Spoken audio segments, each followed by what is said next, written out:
बिस्मिल्लाहिर्रहमानिर्रहीम। इक़रा बिस्मि रब्बिकल्लज़ी खलक़।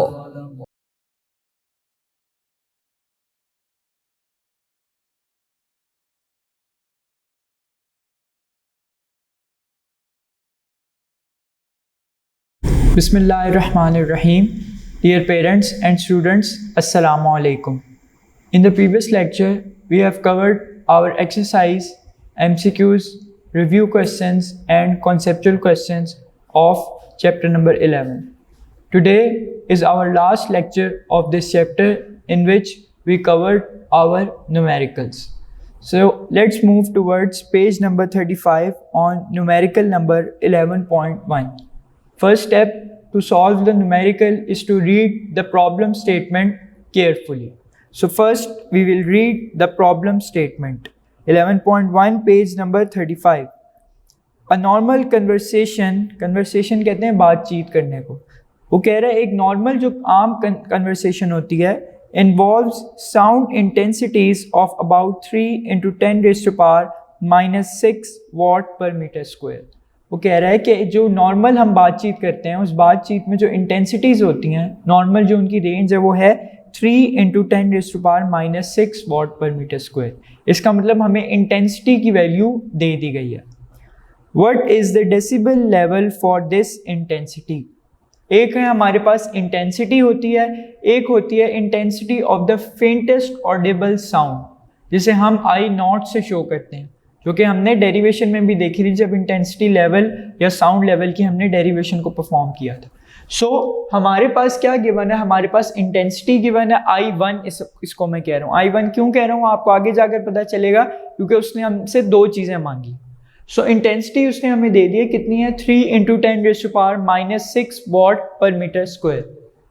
और आई नॉट हमें पता है. जहाँ कहीं भी इंटेंसिटीज़ के अब न्यूमेरिकल जो पहले 2-3 न्यूमेरिकल्स हैं उसमें आपने जो इंटेंसिटी है, अगर कहीं आपको इंटेंसिटी गिवन हो इसका मतलब है आई नॉट वो आपको नहीं बताएगा कि आई नॉट क्या है. आई नॉट की वैल्यू आपको खुद पता होनी चाहिए कि आई नॉट की वैल्यू क्या है 10 raised to power minus 12 watt per meter square. और उसके बाद क्या कह रहा है वो पूछ रहा है कि इसका साउंड लेवल बताएं, इस इंटेंसिटी का साउंड लेवल बताएं. सो साउंड लेवल सबसे पहले हमने क्या पार्ट ए जो है हमारे क्वेश्चन का उसमें हमने क्या फाइंड करना है, साउंड लेवल 1. इसको मैंने कहा 1 क्यों कहा, क्योंकि अब सेकंड में वो देखें क्या हमसे मांग रहा है. फर्स्ट पार्ट हो गया कंप्लीट, उसमें हमने डेसिबल लेवल या साउंड लेवल निकालना है. उसके बाद वो कह रहा है what is the intensity of the sound for 100 decibels. कह रहा है अगर तो साउंड लेवल 100 डेसिबल्स हो जाए, साउंड लेवल का यूनिट हमने पढ़ा था ना क्या होता है, डेसिबल. बेल होता है लेकिन जनरली हम उसको स्मॉलर यूनिट में यूज करते हैं जो कि है डेसिबल. सो डेसिबल में क्या है, वो कह रहा है कि आप बताएं कि 100 डेसिबल की जो साउंड होगी जिसको मैंने यहाँ पर साउंड लेवल 2 से शो किया, ठीक है. साउंड लेवल 1 हमने निकालना है जिसकी इंटेंसिटी हमारे पास गिवन है 3 into 10 raised to power minus 6. और साउंड लेवल 2 जो है जिसकी हमने इंटेंसिटी निकालनी है, उल्टा काम है. वहाँ हमने साउंड लेवल निकालना है, इंटेंसिटी दी हुई है. यहाँ दूसरे पार्ट में साउंड लेवल दिया हुआ है, इंटेंसिटी निकालनी है. So sound level 2 is 100 decibels. अब हमने फाइंड क्या करना है, हमने सबसे पहले साउंड लेवल 1 फाइंड करना है I1 से, ठीक है. उसके बाद हमने साउंड लेवल 2 से क्या फाइंड आउट करना है, I2. सो सोल्यूशन इसका देखते हैं. सोल्यूशन क्या है, हमने डेरिवेशन करके आए हैं कि साउंड लेवल किसके इक्वल होता है इन decibels, 10 log I over I naught, where I is the unknown intensity of any sound of unknown loudness and I naught is the faintest audible intensity of the faintest audible sound. So I की value क्या है 3 into 10 raised to power minus 6. I naught की हमें पता है क्या है 10 raised to power minus 12. सो हम इसको सॉल्व करते हैं. log 3 ये आपके पास है, ये जो पावर है ऊपर 10 raised to power minus 6 और 10 raised to power minus 12 दोनों की बेसिस सेम है, तो पावर कहाँ चली जाएगी, पावर चली जाएगी ऊपर. सो पावर ऊपर जाके -12 है, ऊपर जाकर क्या हो जाएगी +12. यही ऑपरेशन मैंने परफॉर्म किया. 10 की पावर बेस सेम है, पावर को मैं ऊपर ले गया. सो 12 minus 6 आंसर विल बी 6. सो अब मैंने क्या किया, अब सबसे पहले क्या करना है आपने, सबसे पहले इस जो टर्म है 3 into 10 raised to power 6 इसका आपने सबसे पहले लॉग लेना है. ठीक है, सबसे पहले इसका लॉग लेना है, जो आंसर आएगा उसको, उस आंसर को आपने मल्टीप्लाई करना है किससे, 10 से। सो लॉग किस तरह निकालते हैं, आपने चैप्टर नंबर 3 9th क्लास में पढ़ के आए होंगे, आपने निकाले भी होंगे, लेकिन अगर आपको नहीं पता है कि कैलकुलेटर से कैसे लॉग निकालते हैं, तो कैलकुलेटर, साइंटिफिक कैलकुलेटर आपके पास होना चाहिए। साइंटिफिक कैलकुलेटर में जो है आपके पास एक बटन होता है जिसके ऊपर लॉग, उस बटन के ऊपर लॉग लिखा होता है और उस बटन के ऊपर 10 की पावर लिखी होती है। अगर आप देखें तो वो जो बटन होता है उस बटन पे लिखा होता है लॉग, ठीक है, लॉग और तो नहीं कुछ, ठीक है, लॉग लिखा हुआ है और ऊपर लिखा हुआ है इस तरह 10 की पावर, ठीक है। अगर आपने एंटी लॉग लेना है फिर आप इसको 10 की पावर में यूज करते हो, कैसे करते हो अभी मैं आपको बताता हूँ। सिंपल, अगर आपने किसी भी नंबर का लॉग लेना हो तो आप सिंपल कैलकुलेटर में जहां पर लॉग लिखा हुआ है, साइंटिफिक कैलकुलेटर में, अगर आपको विजिबल हो यहाँ से, साइंटिफिक कैलकुलेटर में जो लॉग लिखा हुआ है उस पर आप बटन को आप प्रेस करें तो आपके सामने डिस्प्ले पर लिखा आ जाएगा लॉग और आगे ब्रैकेट स्टार्ट हो जाएगी। उस ब्रैकेट के अंदर कर्सर होगा, वहां पर जो है आपने वो नंबर पुट करना है जिसका आपने लॉग निकालना है। सो हमने निकालना है 3 × 10, 10 की पावर भी डायरेक्ट इस तरह होती है, जो पाई वाला साइन होता है उस बटन को अगर आप दबाएं तो वो 10 की पावर बन जाती है, ठीक है, मल्टीप्लाई बाय 10 बन जाता है और आगे जितनी पावर है वो नंबर ऐड करने हैं। फॉर एग्जांपल 6 है तो 3 × 10 बाद 6 का बटन दबा दें, 6, ठीक है। सो और ब्रैकेट को क्लोज कर दें, बंद ना करें, आपकी मर्जी है। सो लॉग 3 × 10⁶ इक्वल्स करूंगा तो आंसर आ रहा है 6.477, ठीक है। सो आंसर है 6.47।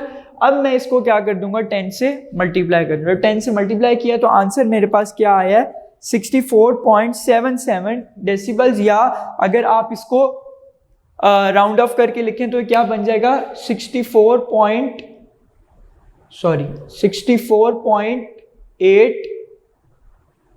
dB decibels. यूनिट लिखना लाजमी, यूनिट आपने लाजमी मेंशन करना है वरना नंबर कट जाएंगे। सो पहला पार्ट हमारा कंप्लीट हो गया, हमने इंटेंसिटी 1 से साउंड लेवल 1 निकाल लिया। नेक्स्ट अब हमने निकालना है sound intensity 2I2 from the sound level. So वही फॉर्मूला यूज होगा, sound level is equal to 10 log I2। अब मैंने यहाँ कर दिया साउंड लेवल 2 निकालना है तो उसके लिए I2 यूज होगा, I2 ओवर I0। अब आपको पता है लॉगरिथमिक के रूल से कि अगर मेरे पास हो लॉग, इसको मैं इसको रेस कर देते हैं, अगर मेरे पास हो log A ओवर B तो मैं इसको लिख सकता हूं log A minus log B, ठीक है। ये आप मैथ्स में पढ़ के आए होंगे लॉगरिथमिक के रूल्स। तो यहां पर मैंने सेम ऑपरेशन अप्लाई किया, log I2 ओवर I0 है, मैंने उसको लिख दिया log I2 minus log I0, ठीक है। अगर किसी बच्चे को ये नहीं आता तो वो 9th क्लास की मैथ्स की बुक में आई थिंक चैप्टर नंबर 3 है लॉगरिथम का, उसमें ये लॉगरिथमिक के सारे रूल्स हैं, तो उसमें से भी आप देख सकते हैं, लेकिन जिन बच्चों को याद है उनको समझ आ जाएगी। अब मैंने क्या किया, मैंने वैल्यूज पुट की है। साउंड लेवल की वैल्यू थी मेरे पास 100, वो मैंने पुट कर दी, और I0 की वैल्यू क्या है मेरे पास 10⁻⁻12 और I2 की मैंने निकालनी है। 10 को मैंने वहां जाकर डिवाइड कर दिया। उसके बाद यहाँ पर भी मैंने क्या किया, एक लॉग का ऑपरेशन अप्लाई किया, ठीक है। वो भी ऑपरेशन क्या है कि लॉग इस तरह हो a की पावर b, तो उसको लिखा जा सकता है b log a। लॉग लगाने से क्या होता है, जो पावर होती है, ये रूल क्या कहता है कि जो आपके पास बेस की पावर है अगर उसके साथ लॉग आ जाए तो वो जो पावर होती है वो लॉग से पहले आकर क्या हो जाती है, मल्टीप्लाई। ये रूल भी आपने मैथ्स में पढ़ा हुआ होगा, ठीक है। सो यहां पर मैंने यही रूल अप्लाई किया है। यहां पर 10 की पावर है -12, उसको ले जाकर मैंने क्या कर दिया, लॉग के साथ मल्टीप्लाई कर दिया, पीछे ले आए उसे। So minus into minus answer क्या हो जाएगा, माइनस माइनस क्या हो जाएंगे, प्लस। सो 12 log 10। अब आपने log 10 की वैल्यू निकालनी है, पहले भी हम डिस्कस करके आ चुके हैं। जो log 10 होता है आपके पास, इसकी क्या वैल्यू होती है, 1। अगर आप कैलकुलेटर से निकालना भी चाहें, लेकिन अब याद होनी चाहिए log 10 की value, log 10 is equal to 1, ठीक है। log का बटन प्रेस करें, अंदर वैल्यू डालें 10, इक्वल्स दबाएं तो आपके पास आंसर आ जाएगा 1। सो log 10 का answer 1 into 12 answer will B 12, और वो माइनस माइनस हो गया प्लस। अब 12 को मैं उधर ले जाऊंगा, 12 को जब मैं उधर लूंगा 10 - 12 आंसर विल बी -2, क्योंकि बड़ी वैल्यू का साइन आएगा आपके पास। Is equal to log i2। अब आपने मैथ्स में ये भी पढ़ा होगा लॉगरिथम वाले चैप्टर में कि लॉग को अगर ख़त्म करना हो तो उसकी जगह हम क्या यूज़ करते हैं, हम क्या लेते हैं पूरी इक्वेशन में, एंटी लॉग ले लेते हैं। ठीक है, तो यही यहाँ मैंने किया है, क्योंकि मुझे log i2 की वैल्यू नहीं चाहिए, मुझे वैल्यू चाहिए i2 की। सो i2 की वैल्यू निकालने के लिए मुझे क्या करना पड़ेगा, लॉग को खत्म करना पड़ेगा। सो उसके लिए मैं क्या ऑपरेशन परफॉर्म करूंगा, मैं करूंगा taking anti log on both sides. अब एंटी लॉग किस तरह लेते हैं, जो लॉग वाला बटन है, ठीक है, लॉग वाला जो आपके पास बटन था उसको हम रेस कर देते हैं। लॉग वाला जो बटन था मैंने बनाया था, ये है आपका लॉग का बटन, उसके ऊपर लिखा हुआ है 10⁻⁴ इस तरह करके और बॉक्स बना हुआ है। अगर आप शिफ्ट कैलकुलेटर से शिफ्ट को प्रेस करें, ठीक है, उसके बाद शिफ्ट प्रेस करने के बाद इस बटन को प्रेस करें तो आपके पास डिस्प्ले में 10 की पावर लिखा हुआ आ जाएगा। किस तरह, मैं कैलकुलेटर से सबसे पहले शिफ्ट सबसे ज्यादा जो आपका अपर लेफ्ट कॉर्नर है वहां होता है एक बटन शिफ्ट, पहले आपने उसको शिफ्ट को प्रेस करना है, फिर आपने क्या करना है, लॉग वाले बटन को प्रेस करना है। सो आपके पास जब आप इसको प्रेस करोगे आपके पास डिस्प्ले में क्या आ जाएगा, आपके पास इस तरह से डिस्प्ले में आ जाएगा। ठीक है, अब यहां पर आपने वैल्यू पुट करनी है उसकी जिसका आपने एंटी लॉग लेना है। ठीक है, यहां पर आपने किसका एंटी लॉग लेना है, आपने एंटी लॉग लेना है -2 का। सो वहां जो बॉक्स है उसके अंदर आप क्या पुट कर दोगे, -2 और इक्वल्स दबा देंगे। ठीक है, सो आपके पास आंसर आ जाएगा। एंटी लॉग -2 का लेंगे और आपको पता है एंटी लॉग लॉग को क्या कर देता है, कैंसिल आउट कर देता है, तो ये आपस में कैंसिल आउट हो जाएंगे। i2 की वैल्यू क्या आ रही है, जब मैं एंटी लॉग ले रहा हूं -2 का, तो उसकी वैल्यू आ रही है 0.01 watt per metre square. Remember the unit of intensity is watt per meter square. There is a difference between intensity and intensity level. The unit of intensity level is decibels or bells. And the unit of intensity, simple physical quantity, is watt per meter square. So the unit of intensity will be watt per meter square. So यहाँ पर आपका first numerical complete हो गया।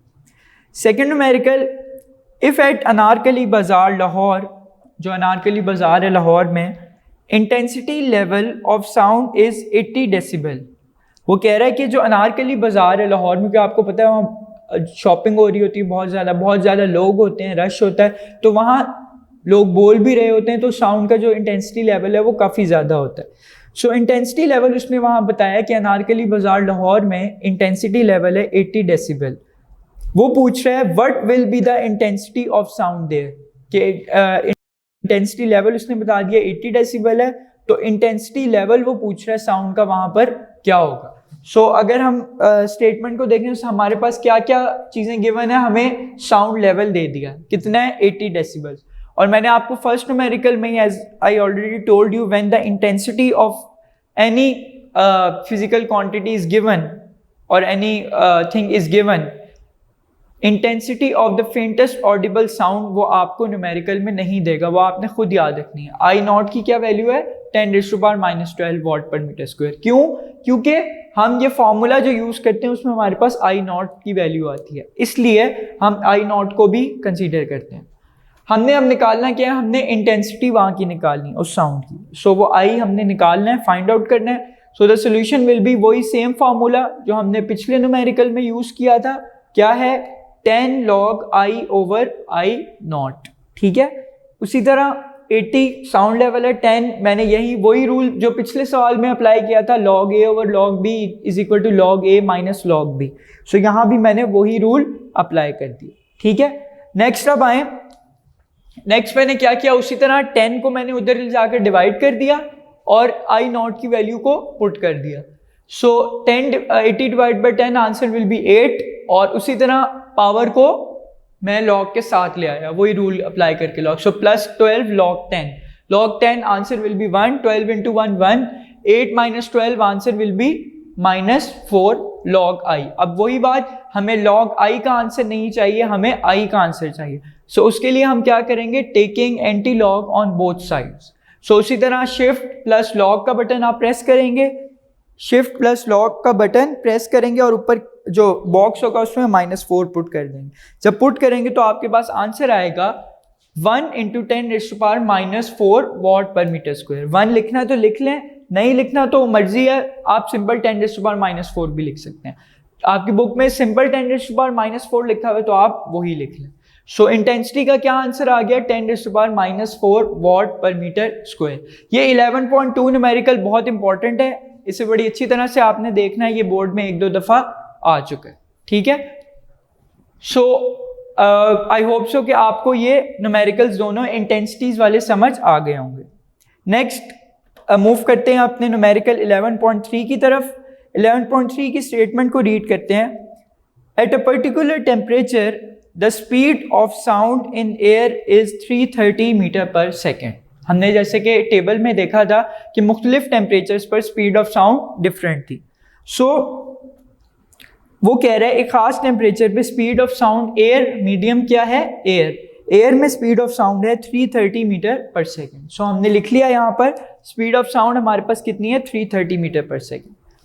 If the wavelength a note, ये of a note है, if the wavelength of a note, वो बहुत side पे लिखा हुआ है यहाँ मेरे पास बुक में, if the wavelength of a note is 5 centimetre. अगर वो कह रहा है कि वो जो वेवलेंथ है जिस नोट से वो प्रोड्यूस हो रही है साउंड एयर में, उसकी जो वेवलेंथ है उस साउंड वेव की वो कितनी है, 5 सेंटीमीटर। तो आगे वो क्या कह रहा है, calculate the frequency of the sound wave. वो कह रहा है वेवलेंथ बता दी है, स्पीड बता दी है एयर में, मुझे वेवलेंथ फ्रीक्वेंसी निकाल कर दिखाएं। लेकिन सबसे पहले मैंने आपको बताया था कि आपको सब जो फिजिकल क्वांटिटीज हैं उनके यूनिट्स SI में लेने पड़ते हैं। सो यहाँ पर ये 5 सेंटीमीटर है, इसे मीटर में कन्वर्ट करेंगे, डिवाइडेड बाय 100 करेंगे तो आंसर क्या आ जाएगा, 0.05 मीटर। वो आपसे क्या कह रहा है, फ्रीक्वेंसी निकालें इसकी, ठीक है। और आगे क्या कह रहा है, is this frequency in the Audible range of the human ear, कि क्या ये फ्रीक्वेंसी लाई कर रही है ऑडिबल रेंज में ह्यूमन ईयर की, जो कि हमें पता है कितनी है, 20 से 20,000 हर्ट्ज। सो जब हम निकालेंगे उसको तभी हमें पता चलेगा। सो हम सोल्यूशन की तरफ मूव करते हैं। तो सोल्यूशन क्या है, according to the wave equation, क्योंकि sound is a type of wave, so the equation will be same for the sound wave, which is V is equal to F lambda, where V is the speed of sound, F is the frequency and lambda is the wavelength। 330 frequency हमने निकालनी है, lambda 0.05, इसको divide करेंगे, answer आ रहा है 6600 hertz. Remember the unit of frequency is hertz. Don't forget to mention the unit in the numericals, otherwise your marks will be deducted। सो उसने आपका scientific notation में दिया हुआ है, तो यहाँ पर अगर इसको साइंटिफिक नोटेशन में करूँ तो डेसिमल इसका यहाँ पर आ रहा है। इसको 10⁻³ करने के लिए जब मैं इसको इधर लाऊंगा तो ये क्या बन जाएगा, 10⁻³ हर्ट्ज। और ये आपके पास जो आ रही है ऑलमोस्ट 6000 आ रही है, और हमें पता है कि हमारी जो ह्यूमन ईयर की फ्रीक्वेंसी है, ऑडिबल फ्रीक्वेंसी रेंज, वो कितनी है, 20 से 20,000 हर्ट्ज। सो इसका मतलब है ये जो फ्रीक्वेंसी आई है लाई कर रही है Audible frequency range of human ear. So yes, this frequency is in the Audible frequency range of human ear, ठीक है। सो ये भी हमने उसको चीज़ उससे मांगी थी वो बता दी। नेक्स्ट हमारे पास है न्यूमेरिकल नंबर 11.4। उसके लिए मैं ये वाला जो है न्यूमेरिकल 11.1, ये आपने नोट कर लिया, अगर नहीं भी नोट किया, आप समझ रहे हैं पहली दफ़ा, तो क्योंकि वीडियो है आपके लिए आसानी है, आप पहले लेक्चर को पूरा सुन लें, न्यूमेरिकल्स को अंडरस्टैंड कर लें, उसके बाद दोबारा से लेक्चर को रिवाइंड करके आप नोट कर सकते हैं, ठीक है। सो 11.4 अब हम करने लगे। 11.4 में वो हमें क्या कहता है, इसकी स्टेटमेंट को रीड करते हैं सबसे पहले यहाँ 11.4। सो 11.4 में कह रहा है A doctor counts 72 heartbeats in 1 minute, ठीक है। जैसा कि मैंने आपको बताया था जब हमने चैप्टर को स्टार्ट किया था कि उस स्टेथोस्कोप की मदद से डॉक्टर्स क्या करते हैं, आपकी हार्ट बीट को मेजर करते हैं, क्योंकि वहाँ भी आपके जो लंग्स हैं या हार्ट है वो वाइब्रेट करता है, उसकी वाइब्रेशंस को वो किससे मेजर करते हैं, स्टेथोस्कोप से, ठीक है। सो जो आपने हार्ट बीट सुना होगा कि हार्ट बीट बहुत तेज़ है, हार्ट बीट बहुत स्लो है, वो यही चीज़ होती है कि 1 मिनट के अंदर हार्ट कितनी दफ़ा बीट करे। तो वो नॉर्मल जो आपका उसने बताया हुआ है कि जो नॉर्मल जो डॉक्टर काउंट कर रहा है हार्ट बीट्स, वो कितनी है, 72 heart beats. So number of आपके पास क्या आ जाएंगी, हार्ट बीट्स, जो कि कितनी है 72। टाइम कितना है, टाइम है 1 मिनट। अब इसको ऐसा ही में जब करेंगे 1 मिनट में कितने सेकंड्स होते हैं, 60 सेकंड्स, ये हमें पता है। वो कह रहा है कि एक मिनट के अंदर 72 हार्ट बीट्स हैं। Calculate the frequency and the period of the heart beats. ठीक है, उसने हमसे क्या मांगा, उसने हमसे मांगा फ्रीक्वेंसी बताएं कितनी है और पीरियड या टाइम पीरियड बताएं कितना है। ठीक है, सो अगर हम फ्रीक्वेंसी निकालना चाहें तो फ्रीक्वेंसी का क्या फार्मूला होता है, फ्रीक्वेंसी होता है number of vibrations divided by time, या number of vibrations in 1 second. So ये जो हार्ट बीट्स हैं आपके पास, ये बेसिकली वाइब्रेशंस ही हैं, हार्ट की वाइब्रेशंस ही हैं। ठीक है, जो कि हम हियर करते हैं स्टेथोस्कोप की मदद से। तो अगर मैं फ्रीक्वेंसी निकालना चाहूं तो फ्रीक्वेंसी किसके इक्वल आ जाएगी मेरे पास, number of heart beats divided by time. Frequency यही होती है ना, ऑसिलेशंस कह लें, वाइब्रेशंस कह लें, और उसको हम टाइम से डिवाइड कर दें तो वो हमारे पास फ्रीक्वेंसी आ जाती है। सो फ्रीक्वेंसी 72 हार्ट बीट्स हैं और टाइम कितना है 60 सेकेंड्स। ठीक है, सो 72 विल बी डिवाइडेड बाय 60। सो 72 को जब हम 60 से डिवाइड करेंगे हमारा आंसर क्या आ जाएगा, 1.2 हर्ट्ज। सो द फ्रीक्वेंसी जो आई हमारे पास कितनी आई, 1.2 हर्ट्ज। ठीक है, फ्रीक्वेंसी हमारे पास आ गई 1.2 हर्ट्ज। ठीक है, इसको भी मैं रेस कर देता हूं ताकि हम आगे अपना न्यूमेरिकल कर सकें। आगे उसने हमसे पूछा है टाइम पीरियड, कि एक तो फ्रीक्वेंसी पूछी थी वो हमने निकाल ली 1.2 हर्ट्ज, उसके बाद वो कह रहा है टाइम पीरियड भी बताएं कितना है। टाइम पीरियड आपको पता है, time period is the reciprocal of frequency. So हम फ्रीक्वेंसी का अगर 1 से डिवाइड कर दें तो हमारे पास क्या आ जाएगा, टाइम पीरियड आ जाएगा। So time period 1 divided bye F, sorry 1 को अगर फ्रीक्वेंसी से डिवाइड कर दें, उसका फ्रीक्वेंसी का इनवर्स ले लें तो हमारे पास टाइम पीरियड आ जाएगा। So time period is equal to 1/f, so 1 divided by 1.2। So इसको कर लेते हैं सॉल्व, 1 डिवाइडेड बाय 1.2, आंसर है 0.83 सेकेंड्स। टाइम पीरियड है तो यूनिट क्या होगा इसका भी, सेकेंड्स। यूनिट सेम है, बस फिजिकली थोड़ा सा इनमें डिफरेंस है।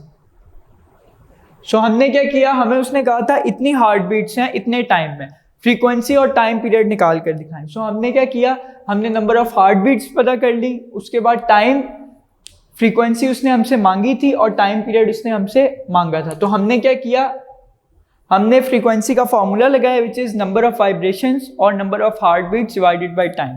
सो 72/60 आंसर इज 1.2, और time period, frequency time period का रेसिप्रोकल, जिससे हमें टाइम पीरियड भी आ गया हमारे पास। मैं उम्मीद करता हूँ आपको ये न्यूमेरिकल समझ आ गए होंगे, पहले 4 न्यूमेरिकल्स। अब हम मूव करते हैं अपने नेक्स्ट न्यूमेरिकल 11.5 की तरफ। 11.5 में वो कहता है, a marine survey ship sends a sound wave straight to the seabed. It receives an echo 1.5 seconds later. ये बेसिकली आपके पास जो सबमरीन्स होती हैं ये जो है नेवी यूज़ करती है ज़्यादातर। ठीक है, मुख्तलिफ जगह को लोकेट करने के लिए। सो ये जो वो कह रहा है कि जो मरीन शिप है वो एक साउंड वेव भेजती है straight into the sea bed. Sea bed का मतलब सी के नीचे जो आपके पास सारी सरफेस है उसे वो कह रहा है सी बेड।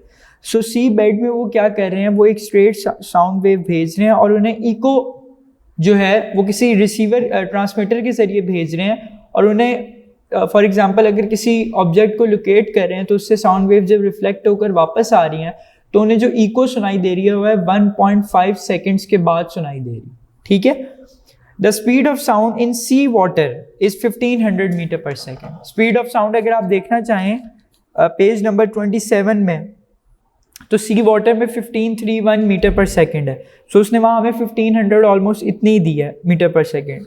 सो उसने कहा हुआ है कि speed of sound sea water, क्योंकि सी में वो परफॉर्म कर रहे हैं, 1500 मीटर पर सेकेंड है। Find the depth of the sea at this position. मतलब उन्होंने वो अगर यहाँ पर है वो शिप आपके पास और उन्होंने इस तरह साउंड वेव्स भेजी हैं और यहाँ पर आपके पास ऑब्जेक्ट है, तो वो आपसे ये जो डिस्टेंस है, जो हाइट है, डेप्थ है सॉरी, ये डेप्थ पूछ रहा है कि ये डेप्थ कितनी होगी। अब ये जो टाइम उसने दिया हुआ है, ये टाइम क्या है? ये टाइम है time taken by the wave to travel from marine to sea, मतलब जो शिप से सबमरीन से लेकर आपका सी बेड तक गया, ये वो टाइम है। And then back to the marine, ये वो टाइम नहीं है कि जिसमें जाकर वो ऑब्जेक्ट के साथ या सी बेड के साथ टकरा गई, ये वो टाइम नहीं है, बल्कि ये टाइम वो भी है जब वो इससे, फॉर एग्जांपल इसको मैं दूसरे मार्कर से शो कर देता हूँ, ये स्ट्राइक की उसके बाद ये रिफ्लेक्ट कर गई, ठीक है, डिफरेंट जगह पर। सो ये जो टाइम है ये टोटल टाइम है, वो वाला टाइम जिस टाइम के अंदर वो स्ट्राइक किया उन्होंने जाकर, और फिर वो जब वापस आई स्ट्राइक करके, ये टोटल वो वाला टाइम है। ये टाइम वो नहीं है कि वो बस जाकर स्ट्राइक कर गई उसके साथ, ये टोटल टाइम है जब स्ट्राइक उसके साथ कर गई और वापस स्ट्राइक करके रिफ्लेक्ट करके वापस दोबारा शिप की तरफ आ गई, ये वो वाला टाइम है, उसे हमने टी डैश से यूज किया। स्पीड हमने उसने बता दी 1500 मीटर पर सेकेंड, हमने डेप्थ निकालनी है, डिस्टेंस निकालना है एस, सिंपल फार्मूला यूज होगा। अब हमने यहाँ करना है, हमने जो हमें टाइम चाहिए, क्योंकि हमने डेप्थ सिर्फ इतने एरिया की निकालनी है, सो उसके लिए जो हमें टाइम चाहिए वो हमें उतना ही टाइम चाहिए जितने टाइम में वेव्स जाकर उस सी बेड के साथ स्ट्राइक करेंगे। हमें वो वाला टाइम नहीं चाहिए इसमें जो स्ट्राइक करके दोबारा सी बेड की तरफ आ गई, ठीक है, वो फिर डबल हो जाएगा।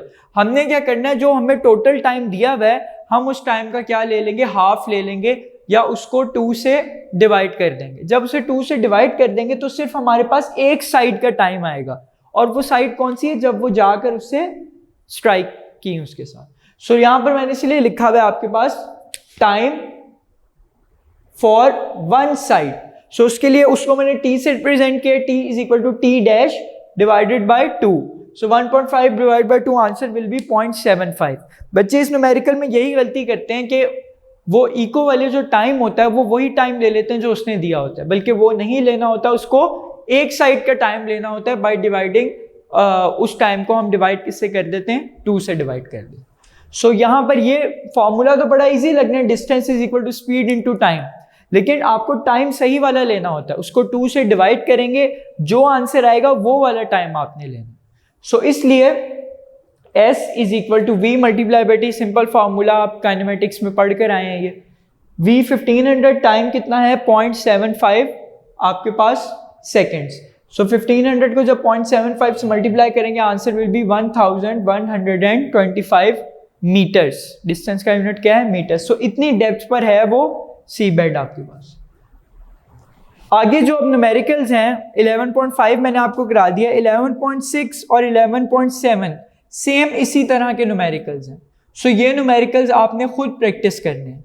मैं एक दफ़ा पढ़ देता हूँ। 11.6 में है, a student clapped his hands near a cliff and heard the echo after 5 seconds. वो एक क्लिफ पर, एक चढ़ाई पर ऊपर चढ़ा हुआ है और उसने क्लैप किया है, और उसको अपनी जो क्लैपिंग की सुनाई है वो 5 सेकेंड्स बाद उसकी इको सुनाई दी।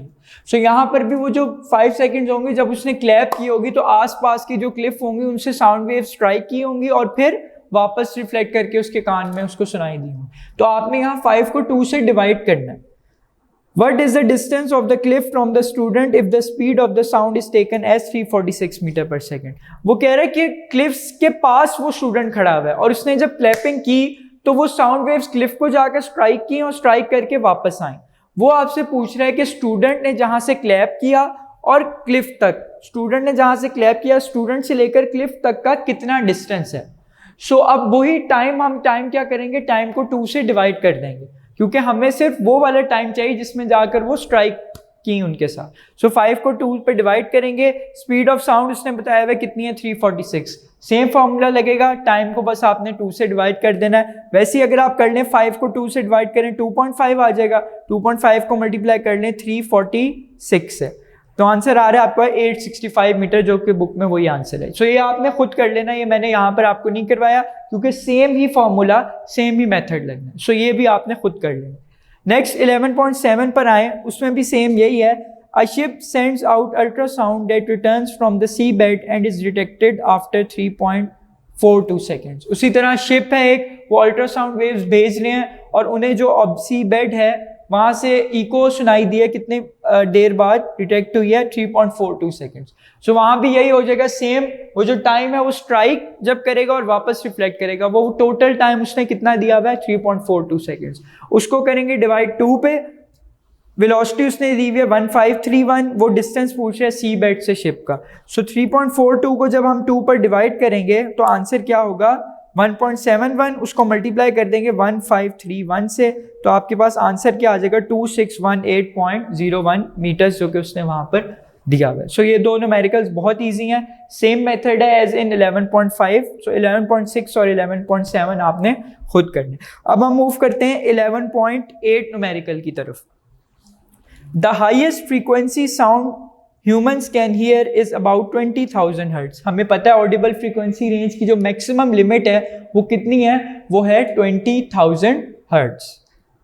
What is the wavelength of sound in air at this frequency at a temperature of 20 degree Celsius? वो कह रहा है फ्रीक्वेंसी, जो मैक्सिमम फ्रीक्वेंसी रेंज है जो कि 20,000 हर्ट्ज है, उस फ्रीक्वेंसी पर अगर हम बोलें एयर में तो जो साउंड वेव्स प्रोड्यूस होंगी उन साउंड वेव्स की वेवलेंथ क्या होगी एट 20 डिग्री सेल्सियस, जो कि नॉर्मल टेम्परेचर होता है।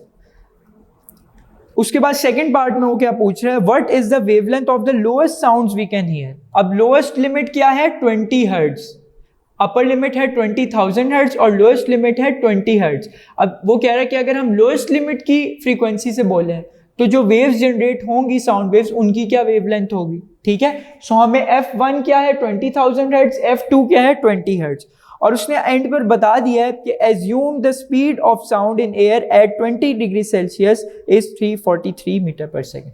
टेम्परेचर दोनों केस में सेम है, एयर में जो टेम्परेचर है वो दोनों केस में 20 ही है, लेकिन फर्क किसमें, फ्रीक्वेंसीज में। एक फ्रीक्वेंसी है 20,000 हर्ट्ज और एक फ्रीक्वेंसी है 20 हर्ट्ज। स्पीड दोनों केस में सेम है, क्यों सेम है, क्योंकि टेम्परेचर सेम है। अगर तो टेम्परेचर बढ़ता फिर स्पीड और ज्यादा होती, टेम्परेचर सेम रहा है इसलिए स्पीड कितनी है, सेम होगी दोनों केसेस में 343 मीटर पर सेकेंड। सो हमने क्या फाइंड करना है, lambda 1 for 20,000 hertz frequency and lambda 2 for 20 hertz frequency. So solution में क्या आएगा, by using wave equation, wave equation जो कि हम पढ़ के आए हैं, v is equal to F1 into lambda 1। अब यहाँ क्योंकि दो फ्रीक्वेंसीज दी हुई हैं और दो वेवलेंथ रिक्वायर है, इसलिए मैंने F1 इंटू लैम्डा 1 लिखा। So lambda 1 will be equal to v divided by F1। v क्या है 343 divided by 20,000 hertz. So the answer is 0.01715 metres.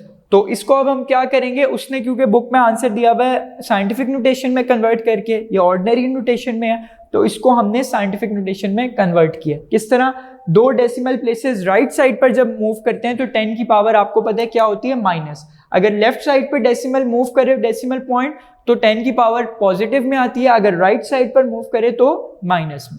सो दो स्पेसेस राइट हैंड साइड में मूव करिए तो आंसर क्या आ जाएगा 1, क्योंकि 0.017 है, जब 1 के बाद डेसिमल आएगा तो आंसर आ जाएगा 1.7। कितना मूव किया decimal point, 2 places. Right side पे मूव किया तो 10 की पावर क्या आ गई, -2। So the answer is 1.7 into 10⁻⁻2 metres. Next lambda 2 के लिए v is equal to F2 lambda 2। सिर्फ फर्क क्या है, F1 की जगह F2, लैम्डा 1 की जगह lambda 2। So lambda 2 will be equal to v over F2, 343 over 20, answer will be 17.15 metres. ठीक है, ये हमारा फाइनल आंसर आ गया। सो 20,000 हर्ट्ज मैक्सिमम लिमिट के लिए आप देख सकते हैं वेवलेंथ बहुत कम है, क्योंकि मैंने आपको बताया था जब फ्रीक्वेंसी ज्यादा तो वेवलेंथ कम। अल्ट्रासाउंड में ही होता है ना, फ्रीक्वेंसी बहुत ज्यादा होती है, वेवलेंथ बहुत कम होती है, जिसकी वजह से हम छोटे से छोटे पार्ट को भी अल्ट्रासाउंड की मदद से डिटेक्ट कर सकते हैं। लेकिन जैसी फ्रीक्वेंसी कम हुई तो वेवलेंथ क्या हो गई, ज्यादा हो गई। सो आप देख सकते हैं कहाँ 0.0175 और कहाँ 17.15, इतनी ज्यादा हो गई वेवलेंथ फ्रीक्वेंसी को कम करने से। ठीक है, सो ये न्यूमेरिकल आपका हो गया कंप्लीट। अब हम मूव करते हैं अपने चैप्टर के लास्ट न्यूमेरिकल की तरफ, जो कि 11.9। स्टेटमेंट क्या है, a sound wave has a frequency of 2 kilohertz. 2 kilohertz है, प्रीफिक्सेस में है, क्या करेंगे सबसे पहले SI यूनिट में। So 2 kilohertz will be equal to 2 into 10⁻³ hertz. Kilo is 10⁻³ सो 2 इंटू 10⁻³ लिख लें या 2 को 1000 से जब मल्टीप्लाई करेंगे या 10⁻³ से मल्टीप्लाई करेंगे तो आंसर आ जाएगा 2000 हर्ट्ज। उसके बाद वो क्या कह रहा है, एंड वेवलेंथ इज 35 सेंटीमीटर। वो कह रहा है एक साउंड वेव है, उसकी फ्रीक्वेंसी है 2 किलोहर्ट्ज या 2000 हर्ट्ज और उसकी वेवलेंथ क्या है 35 सेंटीमीटर। सेंटीमीटर में एसआई में नहीं है, उसे एसआई में कन्वर्ट कर दिया, डिवाइडेड बाय 100 किया तो आंसर है 0.35 metres. How long it will take to travel 1.5 kilometres. वो कह रहे हैं कितनी देर लगेगी इस फ्रीक्वेंसी की वेव को जो जिसकी वेवलेंथ 0.35 मीटर है 1.5 किलोमीटर का डिस्टेंस ट्रेवल करने के लिए उसे कितना टाइम लगेगा।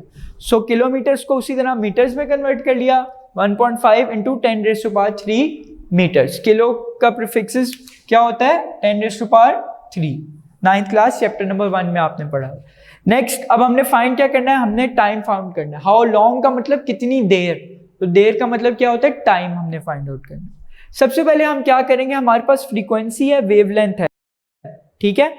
हम वेव इक्वेशन यूज करके वेलोसिटी निकाल सकते हैं, फ्रीक्वेंसी भी है और वेवलेंथ भी है। हमारे पास जब वेलोसिटी आ जाएगी तो हम वेलोसिटी के फॉर्मूले को यूज करके, जिसमें क्या है डिस्टेंस और टाइम, v = s/t है ना, तो डिस्टेंस भी होगा वेलोसिटी भी होगी from the wave equation, time हम निकाल लेंगे। सो हम पहले क्या करेंगे, हम यूज करेंगे wave equation which is v = f lambda. f हमारे पास है 2000, लैम्डा है 0.35, दोनों को मल्टीप्लाई किया, आंसर कितना आ गया हमारे पास v का 700 मीटर पर सेकेंड, ठीक है। अब हम यूज करेंगे फॉर्मूला s = vt। सो टाइम निकालना है, टाइम उधर जाकर क्या हो जाएगा, सॉरी वेलोसिटी उधर जाकर या स्पीड उधर जाकर क्या हो जाएगी divide. So t will be equal to s/v। Distance कितना ट्रेवल करना है उसने 1.5 किलोमीटर या 1.5 into 10⁻³ metres, divided by velocity कितनी है 700। So 1.5 into 10⁻³ divide by 700, answer is 2.14 seconds, या आप 2.1 भी लिख सकते हैं क्योंकि आपकी बुक में 2.1 सेकेंड्स ही आंसर है। 2.14 लिख लें या 2.1, बात एक ही है। सो ये भी आपका आंसर आ गया। इसमें दो न्यूमेरिकल्स मैंने आपको खुद करने को दिए हैं, 11.6 और 11.7, वो आपने अच्छी तरह से कर लेने हैं। उसके अलावा आपका यहाँ पर ये चैप्टर कंप्लीट हो गया। इसमें मैंने आपको नोट्स भी प्रोवाइड कर दिए हैं, उसमें जो additional MCQs, additional short questions हैं उनको अच्छी तरह प्रिपेयर करें। लॉन्ग क्वेश्चंस, लाउडनेस वाला, इंटेंसिटी वाला, नॉइस पोल्यूशन और अल्ट्रासाउंड, ये चारों लॉन्ग क्वेश्चन बहुत इंपॉर्टेंट है एग्जाम पॉइंट ऑफ व्यू से। इसको भी अच्छी तरह से आपने क्या कर लेना है, प्रिपेयर कर लेना। उसके अलावा पूरा chapter conceptual questions, review questions भी अच्छी तरह से प्रिपेयर कर लेने। इंशाल्लाह नेक्स्ट लेक्चर में हम अपना नेक्स्ट चैप्टर स्टार्ट करेंगे। आज का हमारा लेक्चर यहीं पर ख़त्म होता है। अगर इसमें आपको कोई भी मसला हो, कोई भी क्यूरी हो, तो आप व्हाट्सएप नंबर पर through an image, voice message और टेक्स्ट मैसेज अपने मसले को पूछ सकते हैं। इंशाल्लाह नेक्स्ट टाइम उस मसले को सॉल्व किया जाएगा। आज का हमारा लेक्चर यहीं पर ख़त्म होता है। Thank you so much. अल्लाह हाफिज़।